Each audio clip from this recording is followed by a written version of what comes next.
Hello to everyone. In this video, we are going to discuss about what is citrus canker, what is its symptom and what is the prevention. तो देखो, ये दो word है, citrus और canker. Canker मतलब है cancer, और citrus fruit आप जानते होंगे, जैसे हमारा है लेमन और ऑरेंज. जब ऐसे वाले पौधे में जब लेमन और ऑरेंज या कोई साइट्रस स्पेसिस पे जब कैंसर का एक ग्रोथ होता है, तब हम लोग बोलते हैं, उस डिजीज़ को हम लोग बोलते हैं साइट्रस कैंकर. बाद में हम लोग पढ़ेंगे सिम्टम के बारे में, मतलब सिम्टम से आपको पता लगेगा कि ये पौधे पे साइट्रस कैंकर का डिजीज़ हुआ है बोल के. तो उस मतलब जिस प्लांट पे भी वैसे वैसे वाले सिम्टम अगर दिखाई देंगे, तब आपको ये मतलब पता चल जाएगा कि यहीं पे साइट्रस कैंकर का डिजीज़ हुआ है बोल के. तो देखो, आप अगर कोई कॉम्पिटिटिव का अगर कोई प्रिपेयर कर रहे हो, तो देखना, अगर आपके सिलेबस पे कोई डिजीज़ का टॉपिक है, कोई प्लांट डिजीज़ का टॉपिक है, तो देखना ज़्यादातर क्वेश्चन ना मतलब दो तरीके ही से ही बनते हैं. कि पहला क्वेश्चन ये है कि जो डिजीज़ है वो एक बैक्टीरियल डिजीज़ है, वायरल डिजीज़ है या फंगल डिजीज़ है. पहला क्वेश्चन वहीं से आता है, बैक्टीरियल डिजीज़ है, वायरल डिजीज़ है या फंगल डिजीज़ है. सेकेंड क्वेश्चन ज़्यादातर स्पीसीज़ के बारे में पूछते हैं कि कौन सा वो बैक्टीरिया है या वायरस है या फंगी है जो वो डिजीज़ को कर रहा है, उस स्पीसीज़ के बारे में पूछते हैं. तो इन दोनों को थोड़ा ध्यान में रख के जाना एग्जाम पे. तो साइट्रस कैंकर क्या है? एक बैक्टीरियल डिजीज़ है. जैसे हमारे ह्यूमन बींग पे होता है ना ब्लड कैंसर, वैसे ही साइट्रस स्पीसीज़ पे कैंसर होता है. उस डिजीज़ को हम लोग बोलते हैं साइट्रस कैंकर. ये एक बैक्टीरियल डिजीज़ है, और स्पेसिस उसका नाम क्या है? जैंथोमोनास साइट्री. इन दोनों को आप ध्यान में रख के जाना. It is a wide spread disease in all citrus growing areas of the world. The disease perhaps originated in India and then spread to other country.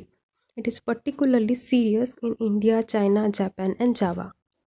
ये देखो एक इमेज है, ये थोड़ा उलट गया है. ये एक नींबू का देखो पौधा है. देखना, आप घर पे भी देखे होंगे, जो नींबू पे ऐसे ऐसे मतलब दाग हुए होंगे ना, तो आप समझ लेना कि ये पौधे पे साइट्रस कैंकर का डिजीज हुआ है बोल के. देखो यहीं पे भी है. और ऐसा नहीं कि ये जो डिजीज़ होता है ये सिर्फ फ्रूट पे ही दिखाई देता है. कौन कौन से प्लांट के एरिया पे ये डिजीज़ होते हैं ये हम लोग पढ़ेंगे बाद में. यहीं पे देखो, फ्रूट पे भी ऐसे वाला दाग है, और एक लीफ पे भी ऐसे वाला दाग है.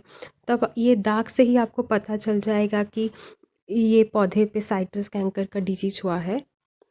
देखो यहीं पे देखो, एक लीफ का पार्ट है. देखो यहीं पे थोड़े डार्क एरिया हैं, और उसके चारों ओर थोड़े येलो येलो टाइप के हैं. उस येलो वाले रीजन को ना हेलो रीजन बोलते हैं. Okay, halo region. देखो सिम्टम, मतलब जब जिस प्लांट को साइट्रस कैंकर का डिजीज हुआ होगा, वो प्लांट कैसे दिखेगा. Symptom, disease affect all above the ground part. जितने भी ग्राउंड के जो अबव वाले पार्ट होंगे ना, जितने ऊपर वाले पार्ट होंगे, सिर्फ वहीं पे ही ये सिम्टम दिखाई देता है. But leaf, twigs, thorns and fruits are the most susceptible मतलब ये लोग थोड़ा जल्दी डैमेज हो जाते हैं. कौन कौन सा पार्ट है? लीफ, ट्विग मतलब टहनियाँ, thorns and fruits. The lesson मतलब घाव. आप जब गिर जाते हो आपका घाव कैसे दिखता है, वैसे ही इनका घाव कैसे दिखता है ये देखेंगे. The lesson on the leaf, अगर लीफ पे अगर घाव हुआ है तो कैसे दिखेगा? स्मॉल, राउंड, रेज मतलब थोड़ा उठा हुआ रहेगा. एंड वाटर सोक, ऐसा लगता है कि उस जगह मतलब वाटर सोक कर दिया है. देन उसका कलर कैसे दिखता है? ब्राउन एंड ट्रांसलूसेंट स्पॉट जैसे दिखता है. यहीं पे आप देख रहे होगे कैसे दिख रहा है. देन है in the advance stages of infection. जैसे जैसे इन्फेक्शन का मतलब स्टेज बढ़ता रहेगा, जैसे जैसे और डीपली उसका इन्फेक्शन होता रहेगा, तब कैसे दिखता है? Lesson rupture in the centre. उस घाव में जो बीच वाला जो हिस्सा होगा ना, वो फट जाता है. And giving a rough, cocky and crater like appearance. The lesson first appear in the lower surface of the lip, but as the disease progress the upper surface is also involved. पहले क्या होता है, जब initial जो stage होता है ना, पहले सिर्फ लीफ के जो, ये सपोज लीफ है, लीफ के जो नीचे वाला जो हिस्सा रहता है ना, ये पहले जल्दी डैमेज होता है. मतलब यहीं पे ऐसे लेसन ज़्यादा दिखाई देंगे. फिर धीरे धीरे जैसे ही डिजीज बढ़ता रहेगा, उसका इन्फेक्शन बढ़ता रहेगा, फिर upper surface of the leaf पे भी दिखाई देगा वैसे वाले लेसन. और एक देखो यहीं पे लिखा हुआ है spots occurring on the petal and midrib cause premature defoliation. ये पॉइंट को समझो। देखो यहीं पे एक मान लो एक नींबू का पौधा है,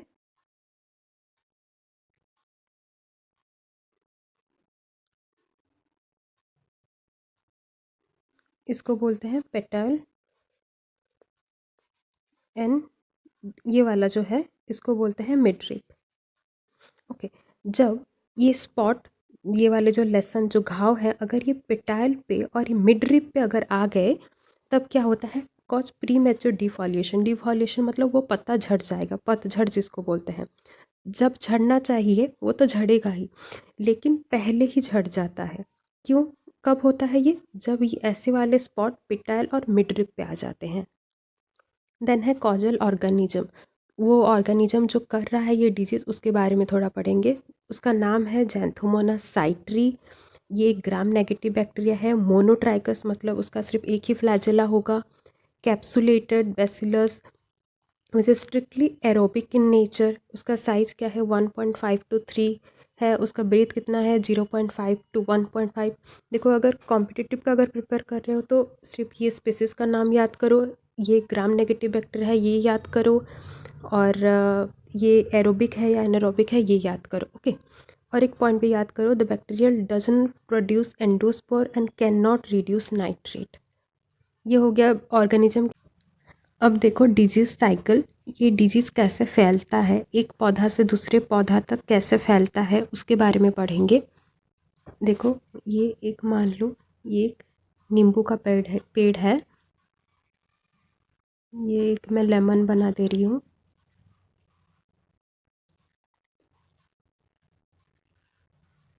मान लो ये एक नींबू का पेड़ है, तो ये पैथोजेन जो जो हमारा जो ऑर्गेनिज्म है जैंथोमोनासाइट, तो ये कैसे करके ये पेड़ के अंदर जाएगा। पेड़ पे क्या होते हैं, नेचुरल ओपनिंग होते हैं या ऊंट्स होते हैं जिसके जरिए पैथोजेन अंदर जाता है। ओके, ये सपोज हो गया हमारा पैथोजेन। जो प्लांट पे जो नेचुरल ओपनिंग होते हैं, जो ऊंट होता है, उसके जरिए ये लोग अंदर जाते हैं। अंदर जाके क्या होगा, प्लांट के अंदर क्या होगा, प्लांट सेल होगा। और हमको पता है कि प्लांट सेल के जो बीच पे मिडल लैमेला होता है, मिडल लैमेला होता है, ML लिख दे रही हूँ, मिडल लैमेला। तो बैक्टीरिया जब अंदर जाएगा मिडल लैमेला को डिजॉल्व कर देगा, और तब क्या होगा, जब डिजॉल्व हो जाएगा वहीं पे खाली जगह बन जाएगा, उस खाली जगह पे ये लोग रहेंगे। ओके, और एक बार मैं समझा रही हूँ, पैथोजन क्या होगा, अंदर जाएंगे ऊंट्स और नेचुरल ओपनिंग के जरिए, और अंदर जो दो सेल के अंदर जो मिडल लैमेला होगा उसको डिजॉल्व कर देंगे, और उस खाली जगह पे ये लोग रहते हैं। देखो यहीं पे भी वही सारा पॉइंट लिखा हुआ है। The disease twigs and the leaves are the main source of the inoculum. The pathogen penetrates the host through the wounds or the natural opening. It multiply in the intercellular spaces, dissolve the middle lamella. Middle lamella को dissolve करके जो intercellular space होता है, intercellular space मतलब जो cell और दो cell के बीच पे जो space रहता है ना, उसको बोलते हैं intercellular spaces। वहीं पे ये लोग multiply होते हैं। और कहाँ पे फाइनली ये लोग रहते हैं, and establishes in the cortex.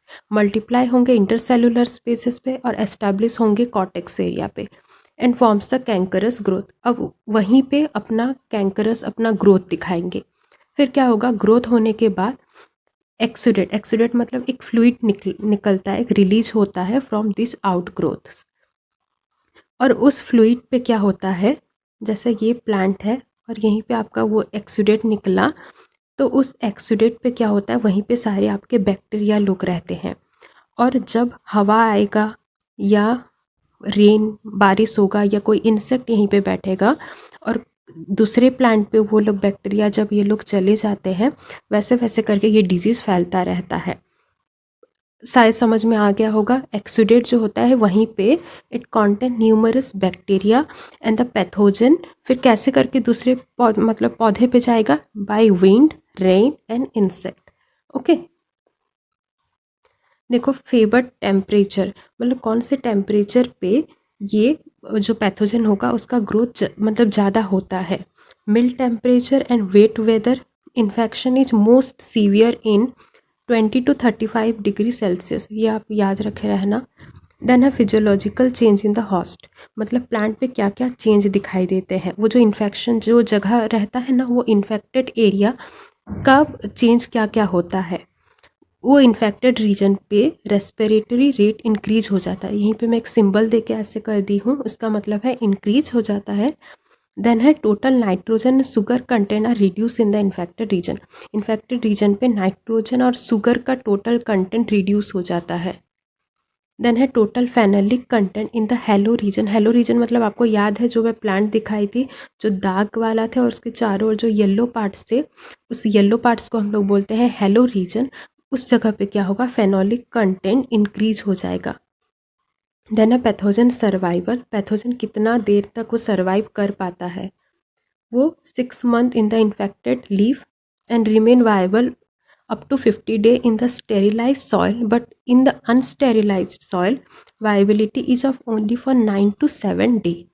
Okay, then है डिजीज कंट्रोल, कैसे करके इस डिजीज को हम लोग कंट्रोल करेंगे। पहला तो है complete destruction of the disease plant. अगर कोई आपके घर पे मतलब बहुत सारे नींबू का पौधा है और एक प्लांट को कैंकरस वो ग्रोथ हुआ मतलब कैंकरस का डिजीज हुआ है, तब आप क्या करो कि वो प्लांट को ही हटा लो, मतलब उसका ही पूरा डिस्ट्रक्शन कर लो, क्योंकि एक प्लांट हमको पता है वहीं से एक्सुडेट निकलेगा और एक्सुडेट पे क्या होगा, बैक्टीरिया होगा, और जब भी हवा या पानी या कोई इंसेक्ट बैठ जाएगा वहीं पे तो वो बैक्टीरिया एक पौधा से दूसरे पौधा तक चले जाएगा।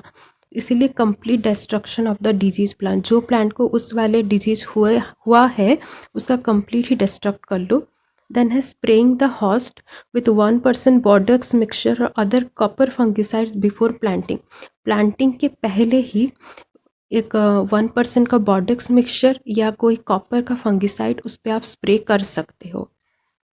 देन है spraying of Neem cake at the rate of about 7 kg per hectare, एक एकड़ पे, हेक्टर नहीं है एकड़ पे, आप अगर 7 kg करीबन 7 kg का अगर नीम केक भी डाल का स्प्रे भी अगर करोगे तो वो डिजीज़ नहीं होगा। एंटीबायोटिक भी आप स्प्रे कर सकते हो जैसे स्ट्रिप्टोमाइसिन और phytomycin. Okay, so that's it for the video, thank you.